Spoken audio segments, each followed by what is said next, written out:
My dad's gone. And this house is mine now, after all. I'm his wife. My stepmom reprimanded me, her tone patronizing, as if I were a misbehaving child.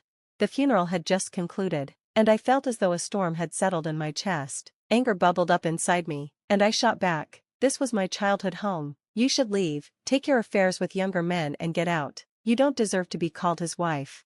She let out a dismissive snort. Tough luck. The house and $1,000,000 are mine now, but I'll give you a paltry $50 if you're lucky.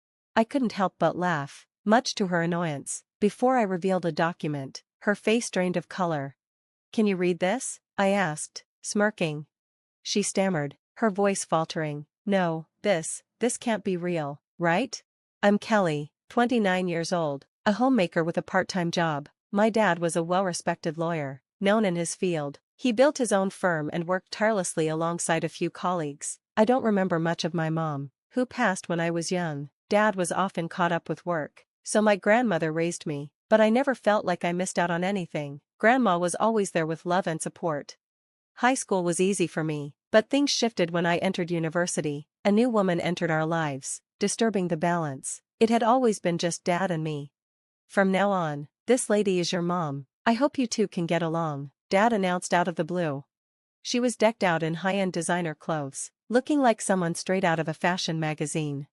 Hi Kelly, I'm your new mom. Let's go shopping sometime, she said cheerfully. At first, she seemed like someone I could get along with, but living with her as my mother proved to be a different story. Our personalities were oil and water, and it was clear we didn't mix. I loved staying home, drinking coffee, and enjoying quiet moments, while she was always out at parties and shopping sprees. We didn't clash, but we definitely kept our distance. The real trouble started after I graduated and got my first office job. My workplace was just a short train ride from home, so I decided to stay with my parents for a while. My relationship with my stepmom remained mostly cordial, and I saw no reason to move out just yet. About 6 months into my job, I found myself at a work party. I wasn't big on drinking, but I couldn't miss it with almost the whole office attending. As I walked home with a few colleagues, I spotted a familiar face in the crowd. It was my stepmother. Curious, I glanced to her side and noticed a young man I didn't recognize walking beside her. If they were just walking together, I might have thought they were friends, despite the age difference, but I froze when I saw them arm in arm. The closeness between them was unmistakable, and my heart sank. A colleague noticed my reaction and asked what was wrong, but I just laughed it off, too uncomfortable to confide in them about what I might have seen. I made an excuse to leave and followed them, blending in with the busy crowd. They walked closely together, chatting like a couple. After a few minutes, they glanced around before entering a building. Turns out it was a hotel. My stomach churned as I realized what was happening. Betrayed and furious, I left the area. The next morning, my stepmom returned home, slightly intoxicated from her night out. I confronted her immediately. She sneered, "What's the matter with you? You've been avoiding me lately." "I saw you with that young man, entering a hotel," I snapped. She looked taken aback but tried to play it off, suggesting it might have been someone who looked like her. She dared me to prove it, throwing me into a difficult spot since I had no evidence. Even though I knew what I saw, I couldn't confront her without something to back me up. She brushed me off easily, despite my certainty. "You're too naive, Kelly. Maybe it's because you had a good upbringing," she taunted. "You think you can just kick me out of this house, but I'm not going anywhere unless you can prove it." Frustrated by her deflections, I was determined to expose her. I scraped together what little money I had and hired a private investigator. A week later, the devastating truth came to light. She had been cheating with 3 different young men. Armed with this evidence, I went to my father. He was as distant as ever, buried in his work. He barely acknowledged me, even interrupting our conversation when his phone rang. It was a painful reminder of how he had always been emotionally unavailable.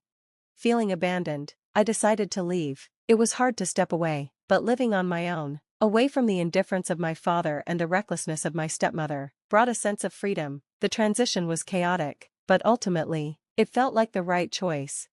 Years later, I met and fell in love with a senior colleague. We decided not to have a wedding ceremony, partly because I couldn't bear the thought of my father and stepmother being there. Instead, I sent my father a photo of myself in my wedding dress. We started our life together, building our future and dreaming of a home and a family. Over the years, I heard little from my father, so when his name popped up on my phone one day, I was shocked. The voice on the other end introduced himself as one of my father's colleagues, and said that my father had collapsed at work and was now in the hospital.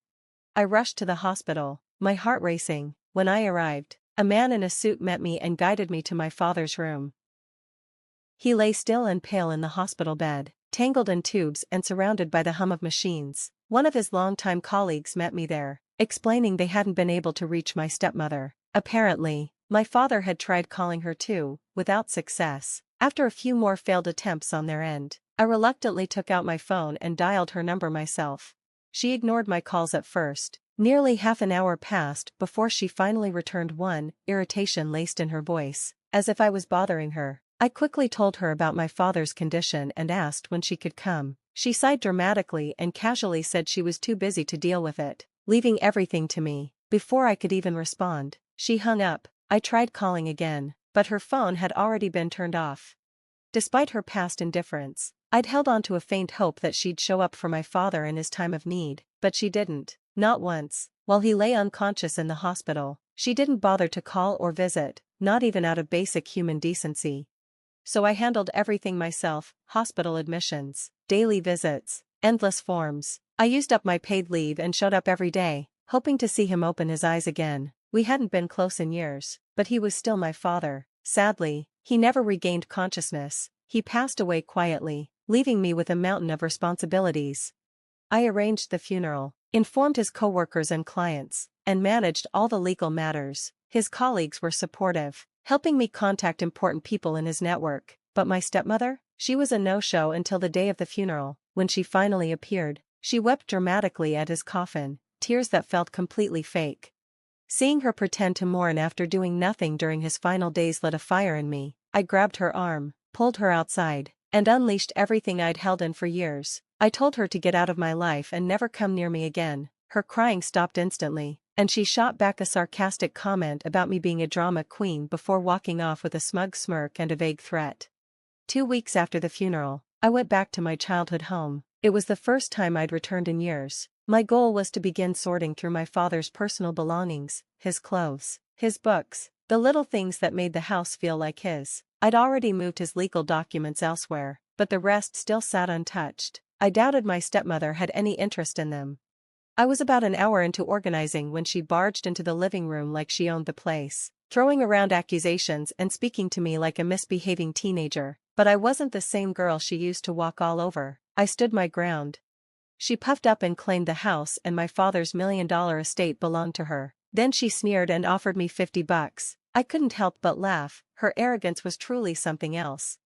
That's when I pulled out a document and placed it in front of her. Her face lost all color as she read it. "You do realize," I said calmly, "that you were never legally married to my father. You were just his live-in partner. That doesn't make you his heir." She stammered, trying to argue, but I reminded her of her many affairs and the fact she never signed any marriage papers. She brought up a will and life insurance policy, but I was already ahead of her. There was no will, and the life insurance? I was the named beneficiary.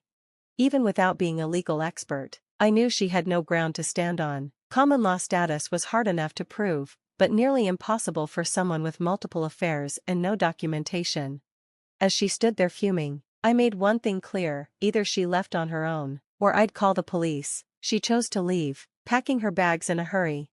After that, word began to spread about her situation. Turns out, she had depended entirely on my father's income. Without him, she couldn't find work, having gone years without a steady job. She bounced from one odd job to another, barely scraping by. She even tried reaching out to old friends for help, but none of them wanted anything to do with her. Then came the most outrageous part: she had the audacity to approach my husband. She made some ridiculous claim about being more attractive than me, hoping to seduce him or cause drama, but he shut her down immediately and told me everything. I didn't hesitate. I contacted the authorities, and she was issued a strong warning. Hopefully, that put an end to her nonsense. While going through my father's things, I came across something unexpected: his diary. I hesitated at first, not sure if I should read it, but curiosity got the better of me. Inside were pages full of thoughts and memories. He wrote about me often, his concerns for my happiness, his pride in my growth, his regret over the time he missed. Tucked inside was a photo of the three of us, him, my mother, and a tiny, grinning me. We looked so happy. It made me realize just how deeply he loved me, even if he struggled to show it. Further into the diary was another photo, one of him and my stepmother, taken in recent years. I didn't understand why he stayed with her, but I knew he must have loved her in his own quiet way. Sadly, that love was one-sided. In a bittersweet twist, I discovered I was expecting a child. At a recent checkup, everything looked great, the baby was healthy, my husband and I were thrilled. We knew our tiny apartment wouldn't be enough anymore, so we made a big decision: we'd move into the home my father left behind. It was more than a house now, it was the start of a new chapter for our family. Every step we take from here on out is guided by love, the kind my parents gave me, and the kind I now vow to give to my child. That's a promise I'll keep. Thanks for watching. Until next time, stay stunned.